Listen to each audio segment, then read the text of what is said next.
day. Call on Government Order of the Day number 2. Human Rights Amendment Bill, third reading.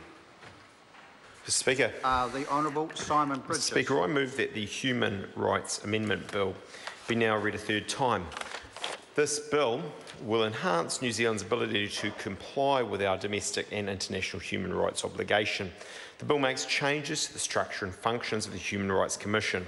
The purpose of these changes is to strengthen the performance of the Commission, in particular by giving it greater flexibility to respond to emerging human rights issues, including disability rights.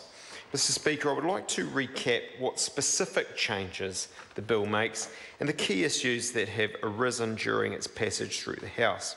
First, the bill replaces the current composition of 3 full-time and up to 5 part-time commissioners, with 4 to 5 commissioners who can be full-time or part-time. The Act currently requires the 3 named commissioners to be full-time, while all other commissioners must be part-time. This could exclude suitably qualified people from the positions of equal employment opportunities or race relations because they are not able to work full-time. It can also limit the ability of other commissioners to take a more active role. Removing that distinction will help make the Commission more effective as it deals with a wide range of human rights issues.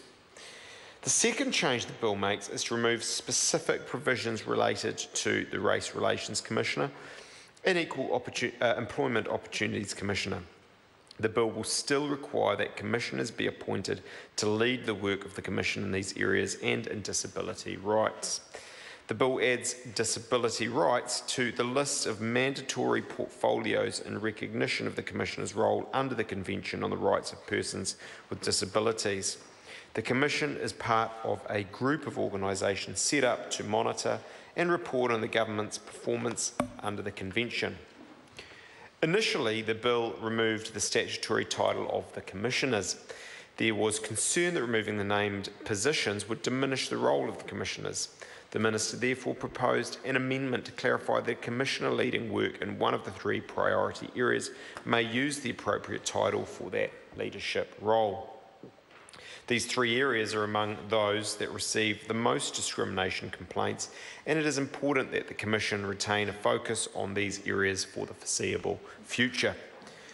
The third change the bill makes is to enable the Chief Commissioner to designate commissioners to lead work in other human rights areas the Commission considers to be a priority.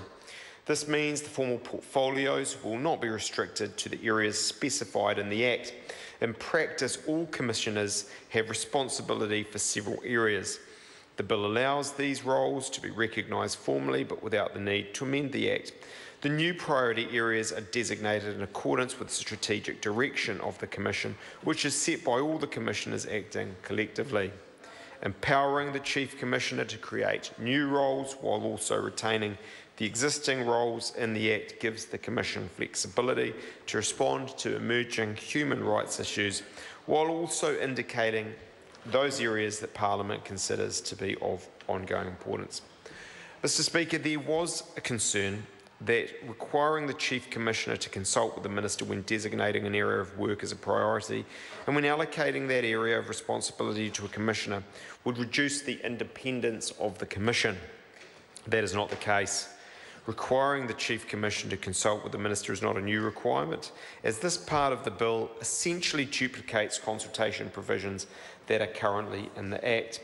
The requirements to consult does not mean the Minister may direct the Commission.